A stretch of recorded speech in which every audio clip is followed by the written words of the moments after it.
Today is primary election day in North Carolina, also in Texas. We're going to start with our viewers in North Carolina, though. This is the first election after the state changed its congressional maps, which also impacts the first district that's in our region here, our coverage area at 13 News Now, currently led by Congressman Don Davis. I do want to bring in Dr. Jason Husser from Elon University, leader of the Elon poll as well. Thank you for your patience. It's a big day in North Carolina and for you because you're covering This is a all very of big this. day in North Carolina, and perhaps there's no bigger race going on right now than in the viewing area, the North Carolina 1st District.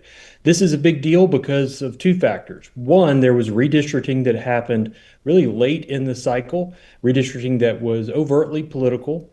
And now we have a competitive Republican primary with multiple experienced Republicans running to be the Republican nominee to try to upset Don Davis, the incumbent Democrat. This seat is so important because it reflects really only about 6 to 8 seats that Democrats currently hold that Republicans have a good chance of picking up. That said, North Carolina's 1st District is now safer for Republicans, but it's certainly not a sure thing for Republicans to pick it up in the fall.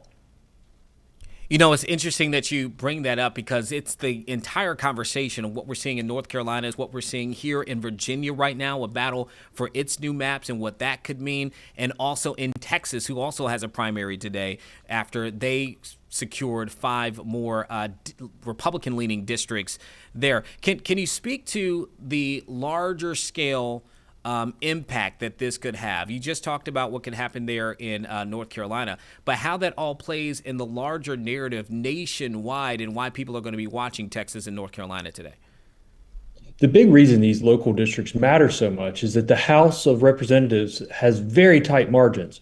We're seeing a very hard time for the Republican majority to pass legislation, and it's very possible that Republicans lose the Speaker's gavel. That Speaker's gavel has tremendous amounts of power. It determines who gets to be chairs of congressional committees, and those congressional committee chairs end up setting the agenda and can be great allies to President Trump, or they can block his agenda altogether. These local races, like what we're seeing in North Carolina's 1st District, will in many ways determine what we see over the next 2 years coming out of Washington. And you mentioned earlier, right, even with the maneuvering of these districts and the changing of them, what are some of the factors, though, that you think ultimately, because it's one thing to make it to where it's Republican or Democratic leading, but you still have to get voters out to vote, and voters still have to have their own convictions. What are some of the things you think that voters today will be considering when they go to the polls, particularly, I know, again, it's a primary, but over the next several months, too, leading up to the midterms, what do you think will be the key things on voters' minds as they cast their ballots? Pollsters across the country have been finding, not surprisingly, that the economy is still the number one issue. Affordability is a really big deal for people. Issues like inflation, cost of healthcare, going to be on people's minds. But we're also in this hyper volatile news cycle in which we see major military incidents are happening all across the country almost every single week. We will likely see Republicans talking about national security related issues, and we're likely going to see Democratic candidates doubling down on affordability, particularly related to health care and Medicaid costs. We're already seeing former Governor Cooper, the presumptive Democratic nominee, not the nominee yet, but the front runner, talking about health care in his early rallies. I'm so glad that you mentioned that because it's a perfect segue to that big race, right, for the Senate. We do have Cooper that is running. We also have Whately, who, assuming that could be the setup there. That's what people are kind of projecting. It's not a done deal at this point yet, but there's going to be a lot of eyes on that race. What will that say about North Carolina politics? I know we're looking ahead based upon who takes that race. The biggest ticket race by far in North Carolina this year is the U.S. Senate race. We have seen less energy around this U.S. Senate primary than we've seen in past primaries, generally because you had two front runners who did not face that much opposition from established politicians early on. That Governor Cooper was a former governor, allowed him to clear the field of many Democrats early, though not entirely, and that Whatley received the endorsement of President Trump early, largely held off a number of other Republicans joining the race. As a result, the primary themselves have not been that competitive, but there are tens of millions of dollars waiting in the wings to be released in North Carolina over the next couple of weeks that will go on throughout November. North Carolina residents are going to be sort of inundated with ads and airtime and text messages and mail that will be coming to their house because this Senate seat matters so much. The U.S. Senate controls, much like the House, the future of the president's agenda. The Senate is seemingly somewhat safer for Republicans to retain than the House. But nonetheless, if Republicans have a really bad year or make several critical missteps, you could see Democrats taking the Senate, or at least shrinking the Republican margin in the Senate, meaning that just a couple of defections by Republican senators on key votes would mean it's harder to pass judicial nominees or, for instance, engage in military action without congressional approval. And let me ask you this. Tom Tillis, who is currently in that seat and is retiring, he's not going to be running again. He's been very outwardly vocal of President Trump and the Trump administration in ways that I hadn't seen in recent years. Do you think that his recent position of really being critical of this administration will play into the Senate race and who replaces him? We could see some of Senator Tillis' recent criticism of the Trump administration's decision making an impact on the race.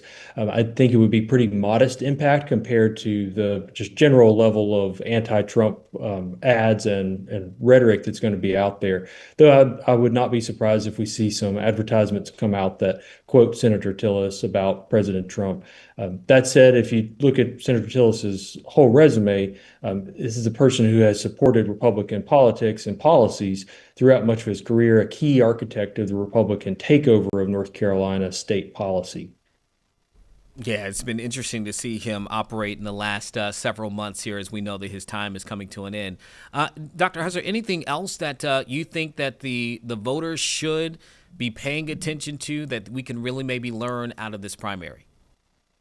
The other big North Carolina race outside of the viewing area is actually a state Senate race in the middle of the state near where I live. It's Senate District 26. That race is between the Senate President Pro Tem, Phil Berger, against a local sheriff, Sam Page. That primary will determine whether or not Berger will advance. If Berger does not advance, what we will see is major leadership shuffles in the North Carolina General Assembly because Berger has been so powerful for so long. Interesting indeed. A big day in North Carolina. Remember, if you are planning to vote today, you can do so until 7:30 as long as you are in line. You want to bring a form of ID with you as well as you go on to vote. Dr. Jason Husser of Elon University, my alma mater, I appreciate you always for coming on and then your patience as we were getting in there with that breaking news. Thank you so much. And I know you're going to have a decently busy day watching everything unfold today, but always thank you for coming on. Thank you very much. All right. So you heard it there from him. I mean, it's an interesting day. We're seeing this in North Carolina. We're also seeing Texas, and there's going to be a lot of news that's going to come out looking at some of the primaries and the results, a lot of conversations as we all look ahead to the midterms, which by all means will be one for the history books. There's a lot riding on both parties for Republicans and for Democrats on what happens for those midterm elections. For the Trump administration, it is a very big moment. It's one of the reasons why he has directed the Republican-led states to try to change their congressional maps so that they can have a wider base when it comes to what happens in the U.S. House. For Democrats, they're hoping that they can build off of some of the momentum they believe they had from Virginia and also New Jersey to maybe push the things in their direction so that they can have either a majority or more power in Congress to try to combat against some of the things that they are seeing done right now by the Trump administration. By all parts will show where a lot of Americans are leaning right now on the president's second term in office. And a lot of things are riding on what happens again in the midterm. So we'll be having more coverage from the primaries, obviously here on 13 News Now, and then what happens after today leading up to the midterms in all of our coverage.